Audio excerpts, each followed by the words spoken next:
مسافر کی نماز کے بارے میں 85 کلومیٹر سے زائدہ اگر کوئی شخص سفر کرتا ہے تو وہ مسافر ہے۔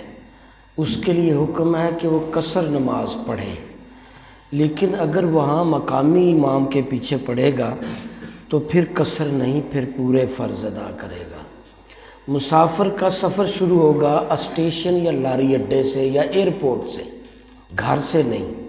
گھر سے نکل کر جب وہ ایئرپورٹ سے لاری اڈے پہ اور اسٹیشن پہ، یعنی جہاں سے سٹیپ لیا جاتا ہے سفر کے لیے، وہاں سے وہ مسافر ڈکلیئر ہو جائے گا، اور 15 دن سے کم دن سفر میں رہے تو وہ قصر ہی پڑتا رہے گا اگر 85 کلومیٹر سے زیادہ سفر پر ہے۔ 15 دن سے کم رہے تو مسافر ہے، 15 دن سے زیادہ کی نیت سے گیا ہے تو پھر وہ مسافر نہیں۔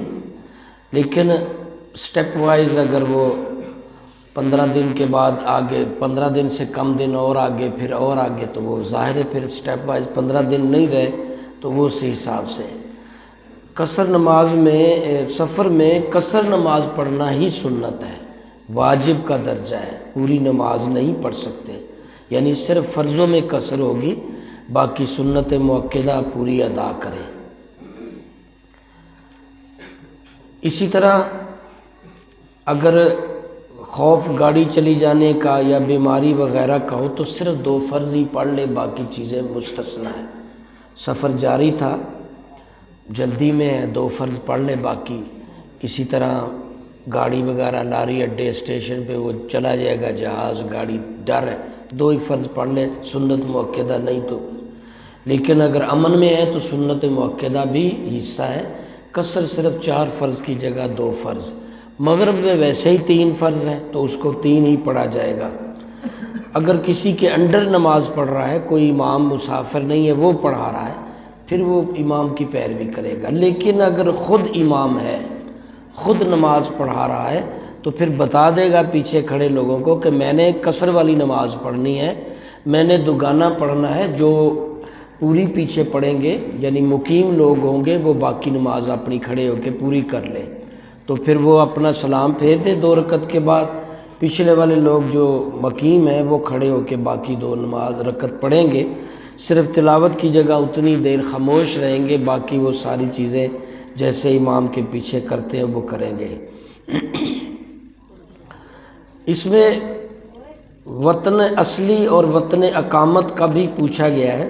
وطن اصلی وہ ہوتا ہے جہاں وہ اصلی اس کا گھر ہے، چاہے وہ وہاں والدین ساتھ ہوں یا نہ ہوں۔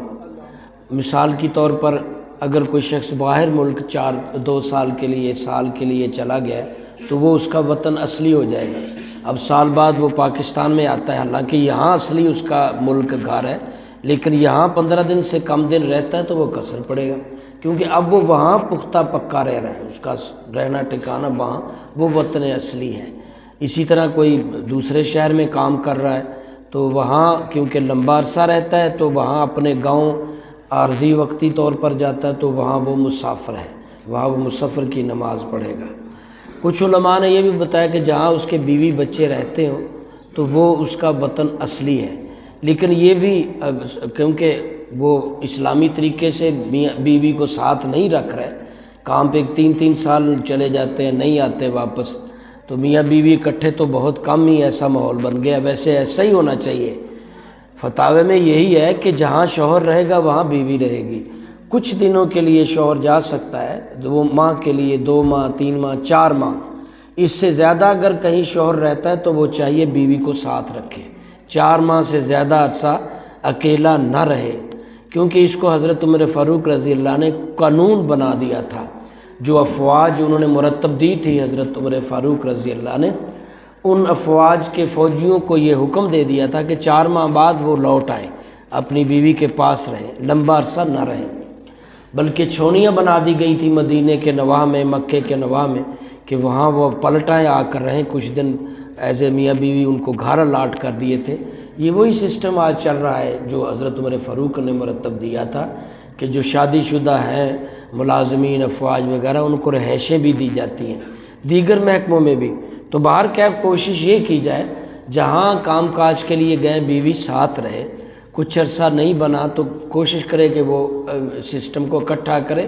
اگر یہ سالوں سال بیوی علیحدہ شوہر علیحدہ تو پھر ماحول خراب ہو جاتا ہے، پھر معاملہ کنٹرول میں نہیں رہتا۔ شیطان، نفس اور معاشرہ یہ تینوں مل جاتے ہیں، شیطان، نفس، معاشرہ، جب یہ تینوں مل جائیں تو پھر ان کا مقابلہ کوئی نہیں کر سکتا، پھر ہار جاتا ہے۔ ایمان بھی، اپنی سوچ بھی، امانت داری بھی، سب جواب دے جاتی ہے۔ تو اس لیے اچھا معاشرہ، اچھا ماحول، اچھی سوچ اکٹھی رکھیں، کوشش کرتے رہیں۔ تو بہرکیف اللہ غنی، اسی طرح کے مسائل ہیں، اللہ تعالی ہمیں اس پہ عمل کی توفیق عطا فرمائے۔ امام مسافر جو ہے یہ امام بھی بن سکتا ہے، لیکن زیادہ بہتر مقامی جو امام ہو تو وہی نماز پڑھائے، مسافر امام نہ پڑھائے، اس سے بہتر ہے۔ لیکن اگر معزز بندہ کبھی کبھار ہوتا ہے یا کوئی اور متبادل نہیں ہوتا، امام ہی اسے بنانا ہے تو پھر حرج نہیں ہے، وہ امام بنے اور نماز پڑھائے۔ اسی طرح کے اور کچھ مسائل ہیں، انشاءاللہ یہ صدقہ فطر کی باتیں بھی آئی ہیں ایک دو، کہ صدقہ کیا ہے اور کب دیا جائے، اس کے بارے میں بھی وہ فطرانے کے ساتھ میچ کر کے بیان کریں گے۔ اللہ ہم سب کو عمل کی دولت اور صحبت عطا فرمائے، آمین۔